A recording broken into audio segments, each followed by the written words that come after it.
Relationship, I don't have. Good job, I don't have. The work I'm doing, they are owing me. Now, why is my life like this? I will now kneel down and be saying, God, make this shoe bigger or make my legs smaller.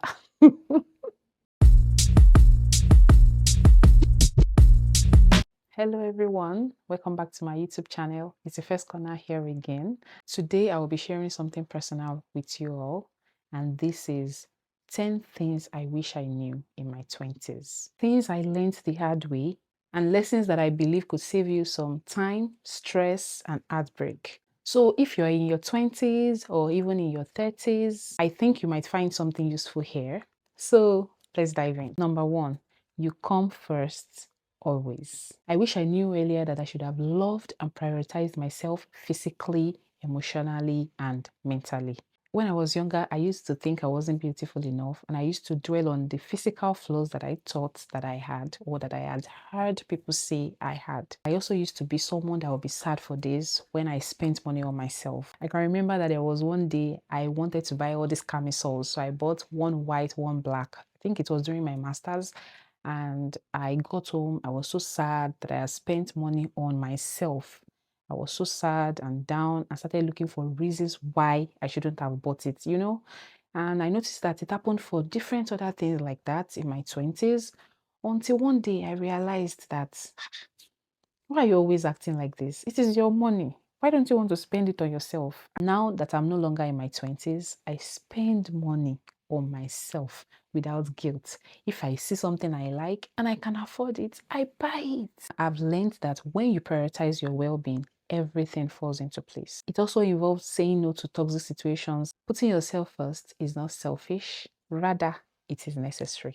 2, setting boundaries. In my 20s, I didn't know how to set boundaries with friends, with acquaintances, older people. Like, for example, I wouldn't feel like going somewhere or doing something, but because I didn't want to hurt the feelings of these people, I wouldn't know how to say no to them, and I would end up doing things I was not happy with.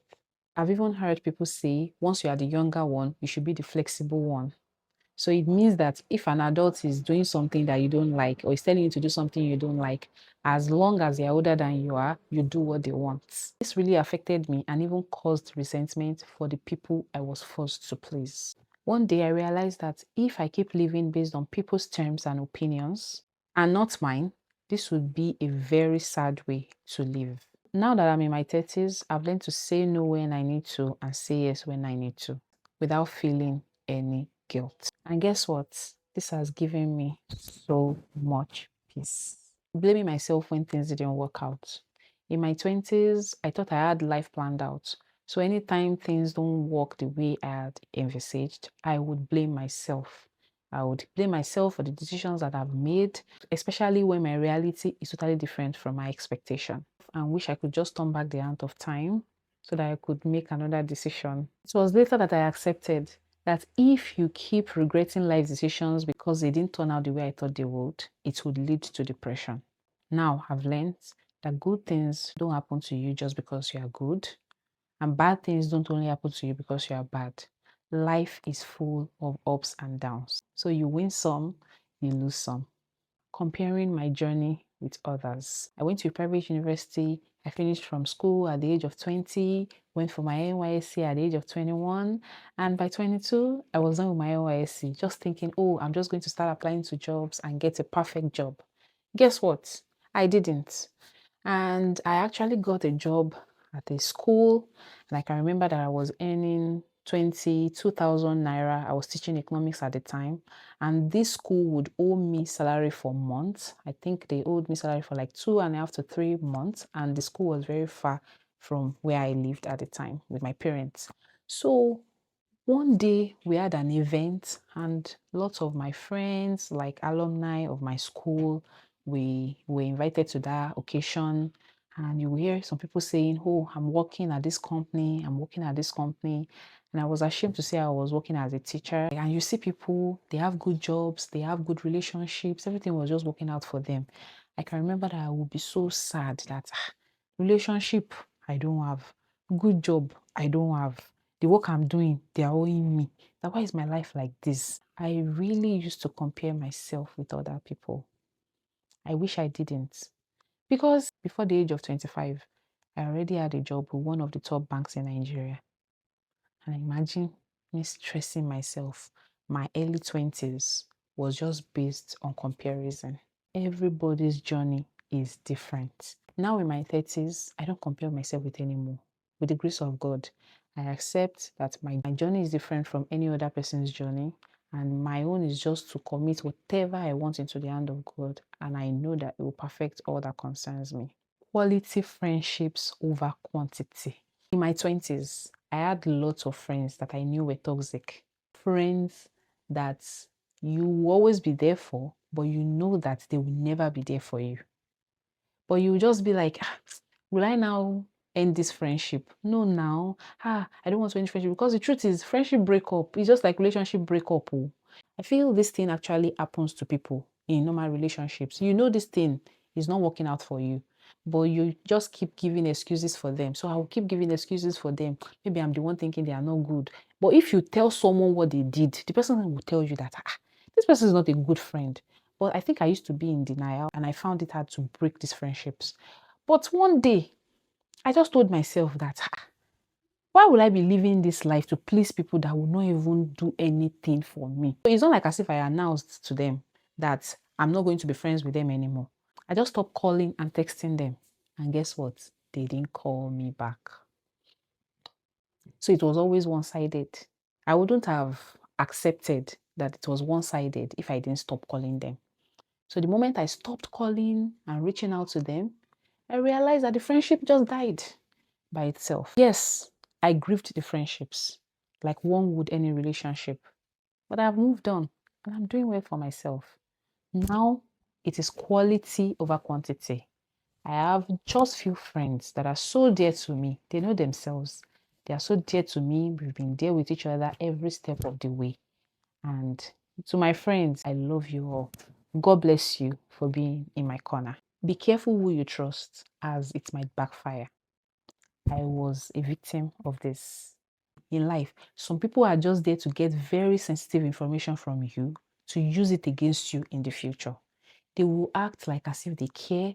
They will say, oh, maybe you are going through something. They will ask you, oh, what is this you are going through? Oh, I wish I could be there for you. You know, you are sad and you need someone to talk to. Someone just comes to you and says, what is wrong with you? And you just pour out your mind to them. And they are very good at making you pour out your mind more than you want to. You just realize that you keep giving them more and more information about yourself.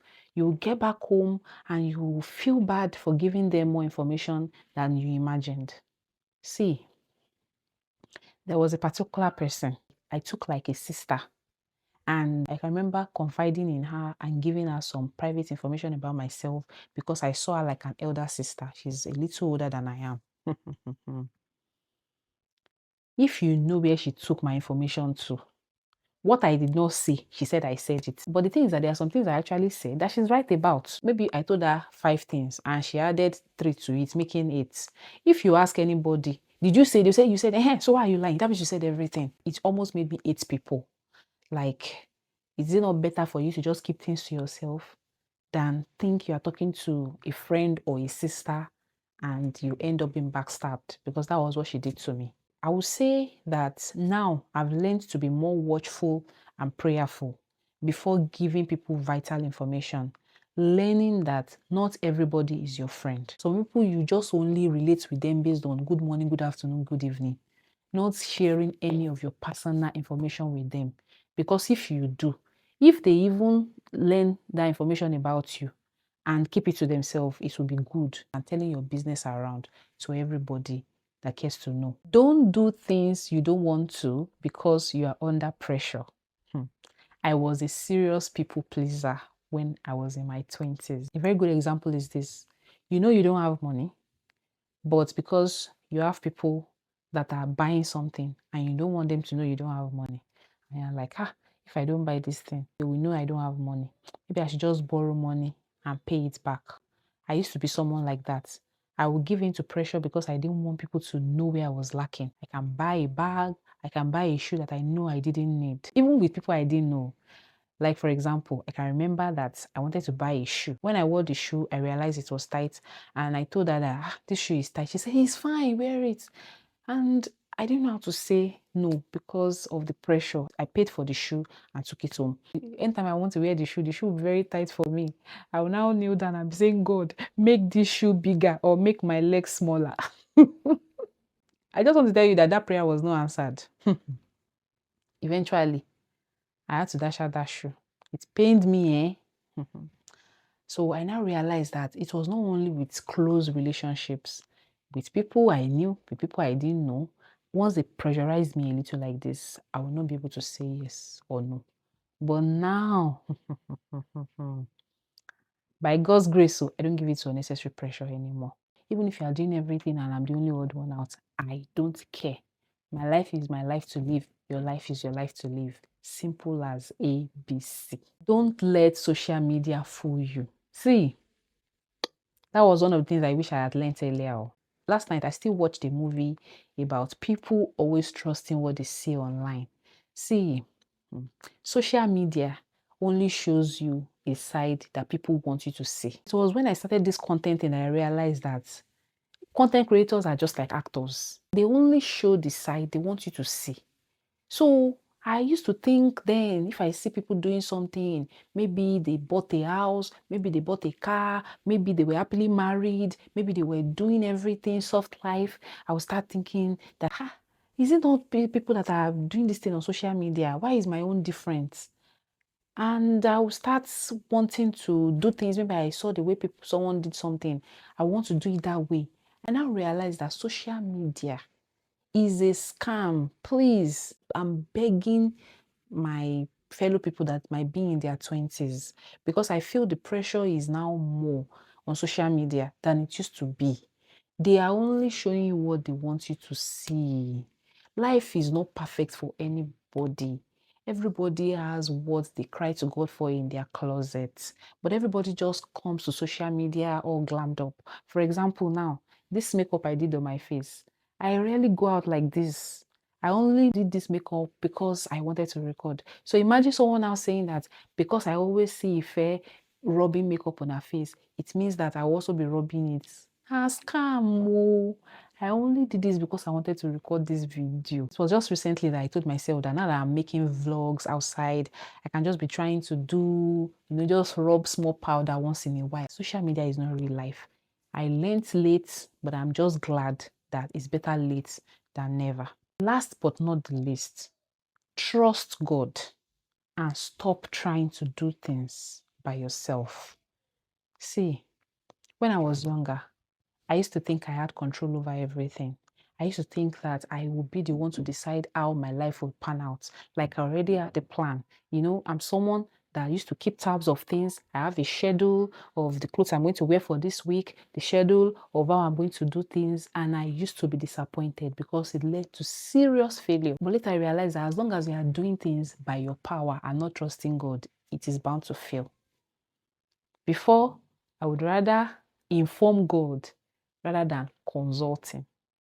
But now, I consult Him first before I make any decision, so that if I'm stuck, I can go back to meeting that God.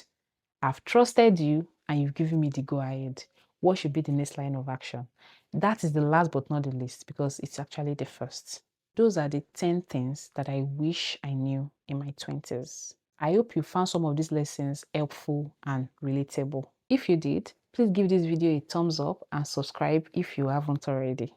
I post videos about real life, motherhood, personal growth, and life as a mom in Canada. What is one lesson you've learned in recent times that you wish you had known sooner? I would love to hear it in the comments. Thank you so much for watching. I'll see you in the next video. Bye.